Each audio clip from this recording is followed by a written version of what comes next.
Hallo, herzlich willkommen zu meinem neuen Video. Heute geht es um das Thema Schweden-Vorbereitung.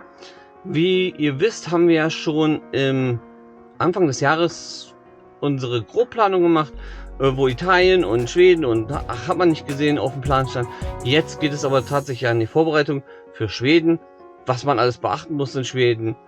Wenn dich das interessiert, bleib schön dran und wenn dir mein Video gefällt, hinterlass mir doch ein Abo und auch ein Like. Alles weitere folgt wie immer nach dem Intro.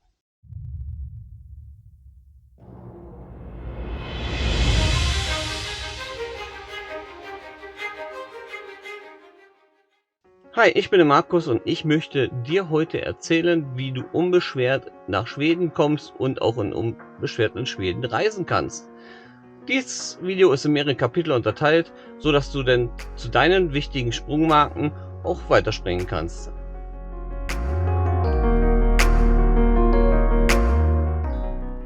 Wenn du eine Fähre buchst, es gibt mehrere Anbieter dafür, musst du mal gucken, welcher der günstigste ist. Es ist immer unterschiedlich, man kann nie pauschal sagen, der ist der günstigste, sondern es ist immer mal ein anderer.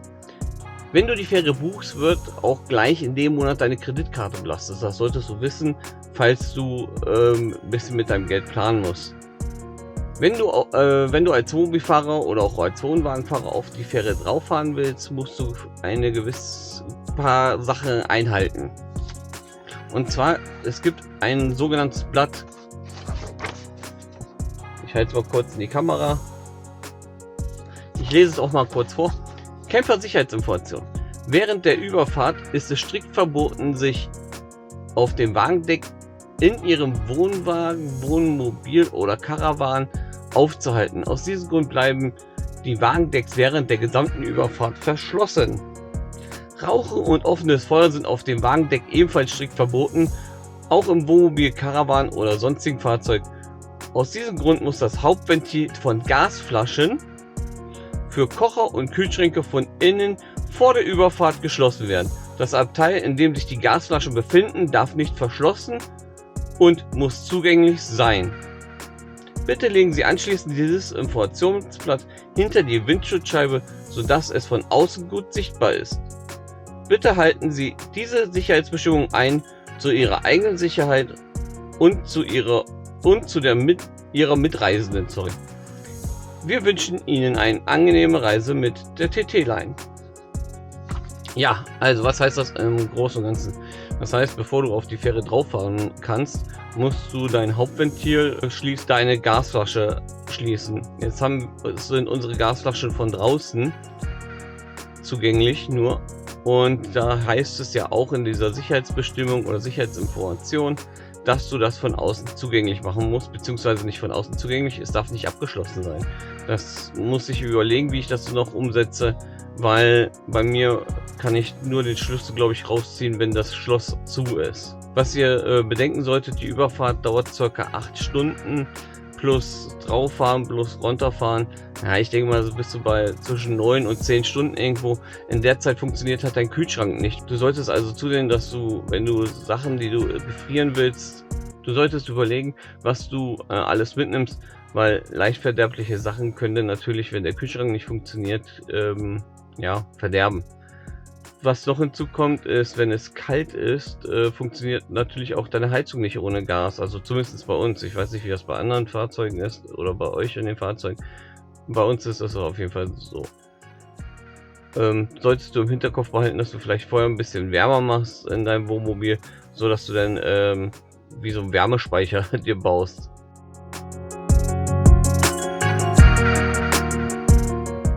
Alle Hunde müssen beim Zoll angemeldet werden, und zwar beim schwedischen Zoll.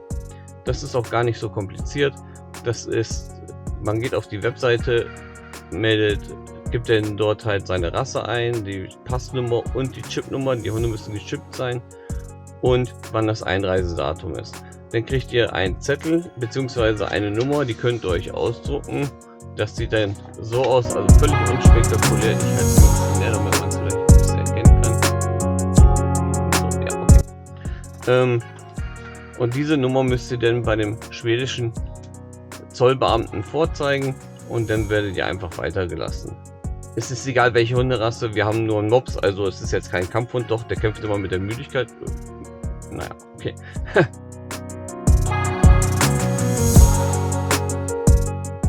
Wenn du mit Kindern verreist, brauchst du natürlich auch einen Kindersitz. Der ist Pflicht, wenn dein Kind unter 1,35 Meter ist.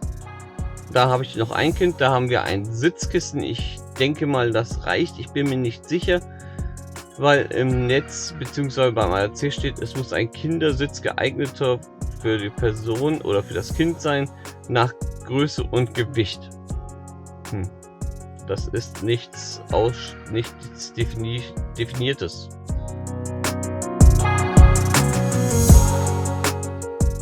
Ja, in Schweden gibt es noch tatsächlich die schwedische Krone. Das heißt, du kannst dein Kleingeld, was du schön gesammelt hast, um eventuell irgendwo Strom oder sowas zu ziehen oder auch um auf Toilette zu gehen, beziehungsweise Toilette hast du ja dabei. Aber für andere Sachen wie Waschmaschine und hast du nicht gesehen, kannst du getrost zu Hause lassen, weil das funktioniert in Schweden so nicht. Denn wie kriegst du am einfachsten Geld? Naja, am einfachsten Geld ist es, wenn du rüberfährst, gehst an den Automaten, nimmst deine Karte und gibst ein, wie viel Geld du haben willst und kriegst das Geld in Kronen direkt raus. Es wird mit Sicherheit auch noch irgendwo Wechselstuben geben, aber das kann ich dir nicht sagen, ob das der Fall ist. Kreditkarte. Kreditkarte sind gern gesehene Zahlungsmittel und werden fast überall anerkannt. Anders als bei uns in Deutschland, wo Kreditkarte bzw. gewisse Kreditkarten nicht mehr gerne gesehen sind. Am besten kommst du mit deiner Mastercard voran, wenn du natürlich auch eine Visa hast, die geht auch fast überall. Welche nicht so gern gesehen ist, ist die American Express, aber das hat was mit Gebühren zu tun.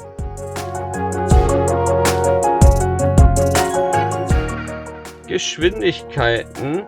Das lese ich mal kurz vor, weil das ist ein bisschen kompliziert beschrieben. Also, die Geschwindigkeiten in Schweden sind für Fahrzeuge mit der Eintragung Wohnmobil im Kfz-Schein unabhängig vom Gewicht. Was heißt das? Das heißt im Prinzip, es ist scheißegal, wie schwer dein Wohnmobil ist, wenn da drin steht, dass du ein Wohnmobil bist, denn gelten für dich die normalen Geschwindigkeiten. Innerorts zwischen 30 und 50, außerorts 60 bis 100 und auf Autobahn 90 bis 120. Ausschlaggebend ist die zulässige Höchstgeschwindigkeit, die gerade dort geltend ist. Daran solltest du dich halten, weil die Strafen in Schweden sind nicht gerade günstig. Kleinere Delikte werden sofort abkassiert, größere Delikte kriegt man wahrscheinlich Post von einem Anwalt.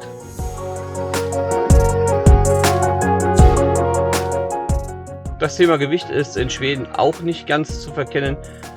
Die haben auch eine Toleranz und zwar 1%. Wenn man sich jetzt überlegt, 3500 Kilogramm, 1% sind 35 Kilogramm, das ist nicht wirklich viel. Du solltest also dein Wohnmobil mit Bedacht packen, beziehungsweise wenn du der Meinung bist, du bist an der Grenze, solltest du gucken, ob du nicht irgendwas ausladen kannst, was du nicht unbedingt brauchst. Die Strafen für Überschreitungen sind auch nicht gerade wenig. Ich habe gehört, zwischen 50 und 4000 Euro redet man irgendwo. Also sehe zu, dass du mit deinem Gewicht wirklich dahin kommst, wo du noch im zulässigen Bereich bist.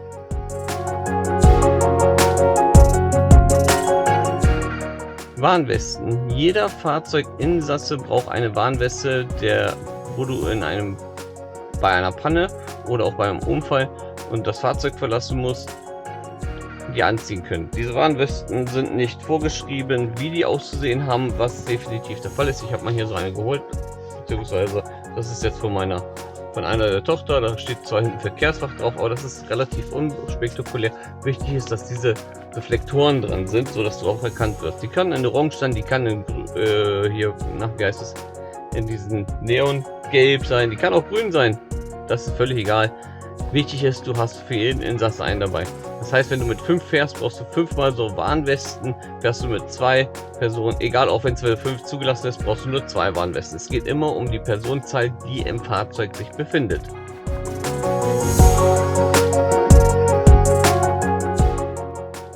Maut in Schweden. Ja, die Schweden haben nur in 2 Städten Maut, und zwar einmal in Göteborg und in Stockholm. Das heißt, da musst du halt Maut bezahlen. Wie wird das gemacht? Das ist ganz einfach. Die scannen dein Kennzeichen und dann kriegst du nach Hause eine Rechnung geschickt, die du dann im Nachhinein bezahlen musst. Also das ist wirklich unkompliziert. Du brauchst nicht irgendwie eine Vignette kaufen oder eine Box, damit du dann in Schweden fahren kannst. Nein, das wird übers Kennzeichen abgerechnet, beziehungsweise du kriegst dann Post und musst es dann überweisen. Natürlich die Öresundbrücke, die kostet auch Maut, nicht zu vergessen. Wenn du dich online bei dieser Brocke sage ich jetzt schon, bei dieser Brücke anmeldest, dann kannst du relativ günstig über die Brücke fahren. Fährst du natürlich vor Ort hin und bezahlst du mehr. Das kann ich dir definitiv sagen.